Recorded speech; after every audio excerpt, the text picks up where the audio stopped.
Et cette rumeur à Abidjan, vous avez eu certainement l'information hier, soit dans les gares routières, dans les rues, ou soit dans les journaux ou sur votre portable. Les frais administratifs du permis de conduire seraient passés de 26 500 francs CFA à 700 000 francs CFA. C'est une rumeur. Le ministre des Transports est monté au créneau pour donner l'information vraie, pour dire toute la vérité sur le permis de conduire. Reportage, Francis Boifo. Quand on passe à permis à 700 000 francs, vraiment, c'est pas bien. La rumeur circule depuis ce mercredi matin dans les gares routières, les rues d'Abidjan et dans les villes de l'intérieur. Même les journaux parlent de l'augmentation des frais administratifs du permis de conduire.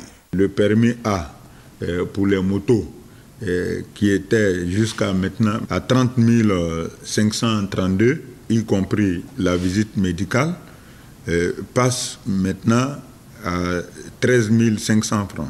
Et le permis maintenant pour les véhicules de touristes qui était également à 30 532, y compris la visite médicale, passe à 23 500 francs. Et le permis pour la catégorie C, transport de marchandises, passe de 30 532 à 20 500 francs. De même que le permis D, transport des voyageurs. Donc c'est dire que, contrairement à toutes les informations que vous avez eues, les tarifs ont baissé. Il y a le tarif de l'auto-école qui est différent des prélèvements qui sont faits aujourd'hui dans l'ensemble des structures. L'État veillera à regarder les frais pour que, effectivement, au niveau des auto-écoles, on ne constate pas une augmentation. Le ministre des Transports a également fait la lumière sur le renouvellement des permis de conduire et le retrait de ceux en suspens.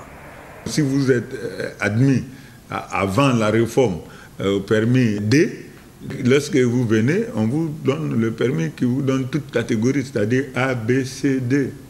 Donc il n'y a vraiment pas de problème. Tous ceux qui ont un permis viennent tout simplement pour le renouvellement, parce qu'aucune loi n'est rétroactive.